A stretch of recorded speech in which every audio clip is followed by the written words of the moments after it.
Calor específico. Calor específico, bote na mente que o calor específico é um valor que depende da natureza da substância. Por exemplo, o vidro tem um calor específico, a areia tem um calor específico, a água tem um calor específico, o cobre tem um valor de calor específico. Por quê? Porque existem materiais que aquecem mais rápido e esfriam mais rápido do que outros. Existem materiais que são bons condutores de calor e materiais que são maus condutores de calor, certo? Então, o calor específico ele está intimamente ligado à natureza do material, certo? Então, por exemplo, se eu tenho um corpo inicialmente a 26 graus Celsius e sofre uma variação de temperatura positiva de 1 grau Celsius, ele vai para 27 graus Celsius e eu forneci uma quantidade de energia de meia caloria. Então, o calor específico ele é definido como sendo a quantidade de energia dividido por quem? Pela massa do corpo que recebeu ou perdeu essa energia, multiplicado pela variação de temperatura. Calor específico, calor específico sempre vai ser um valor positivo, porque quando eu ganho calor, quando o corpo ganha calor, a variação de temperatura é positiva. Então aqui fica positivo e aqui fica positivo. E massa sempre é positiva. Quando um corpo perde calor, a quantidade de calor é negativa. Então aqui ficaria negativo. E a sua variação de temperatura, quando ele perde calor, é negativa. Aí menos dividido com menos fica mais. Então calor específico é um valor que é sempre positivo. Então vamos fazer o seguinte, nesse caso aqui, a gente teria o seguinte, que a energia fornecida, meia caloria, vamos supor que fosse 1 grama de substância. 1 grama de substância e 1 grau Celsius, então o calor específico seria 0,5 caloria por grama grau Celsius. Esse resultado indica o quê?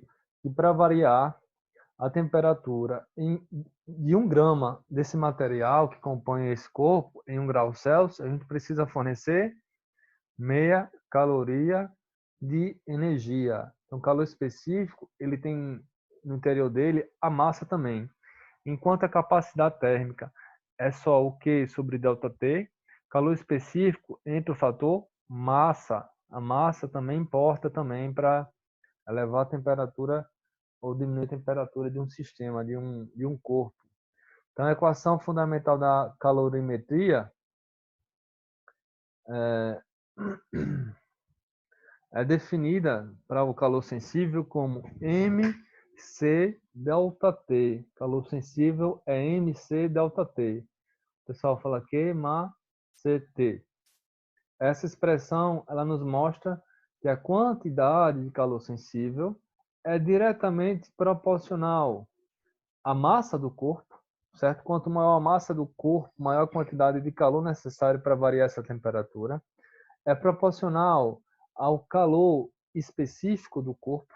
Quanto maior o calor específico, mais energia eu vou precisar para aumentar a sua temperatura ou fazer com que a sua temperatura diminua.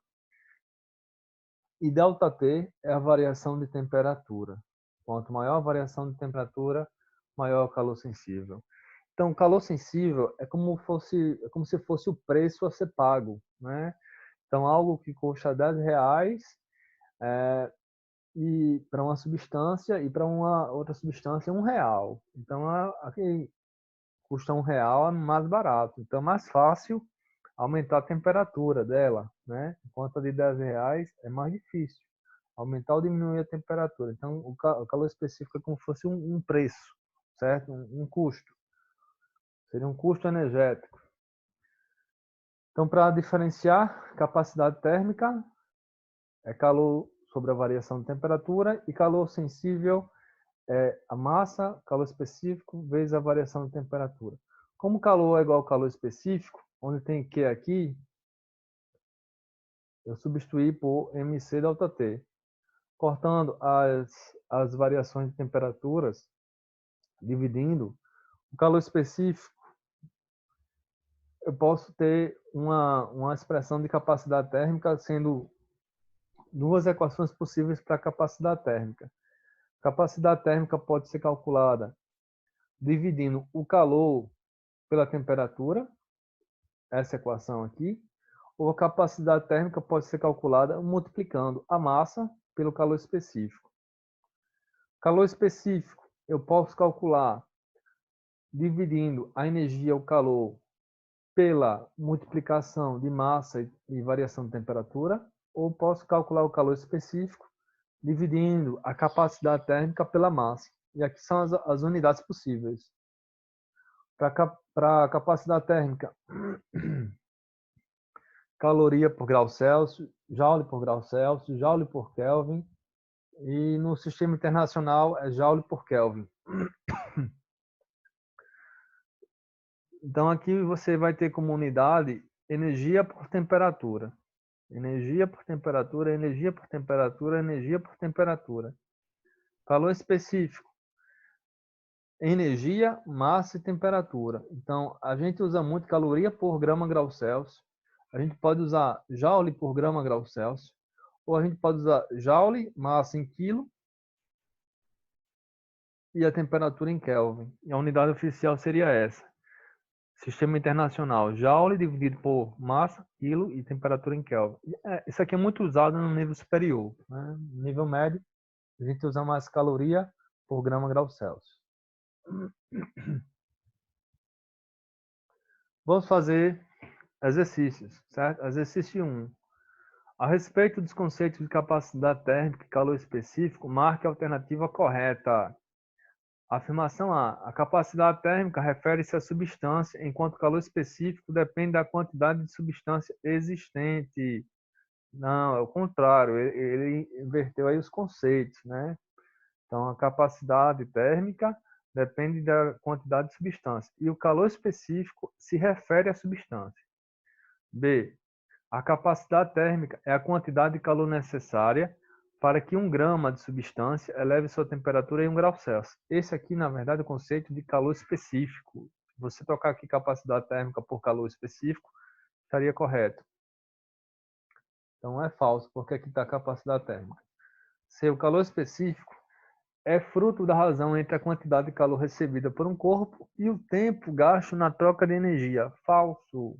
Falso. O calor específico seria energia dividido por massa vezes a variação de temperatura. Não entra tempo na equação. D. A capacidade térmica é uma grandeza que depende da quantidade da substância e é determinada pelo produto da massa pelo calor específico, certo? Capacidade térmica, massa vezes o calor específico. E capacidade térmica e calor específico são sinônimos. Absurdo, falso. Então, alternativa correta, alternativa D de dado. A capacidade térmica é uma grandeza que depende da quantidade de substância. A quantidade de substância a gente mede, por exemplo, em massa, né? Aí já fala, e é determinado pelo produto da massa pelo calor específico. Eu vou voltar aqui o slide para vocês verem. Tá aqui, ó.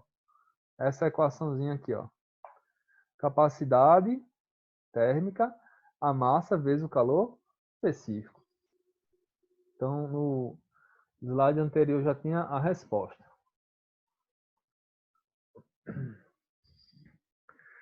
Exercício 2. Dois corpos feitos da mesma substância, se são mesma substância, possuem o mesmo calor específico. Possuem variações de temperaturas diferentes ao serem expostos a uma mesma fonte térmica durante o mesmo intervalo de tempo.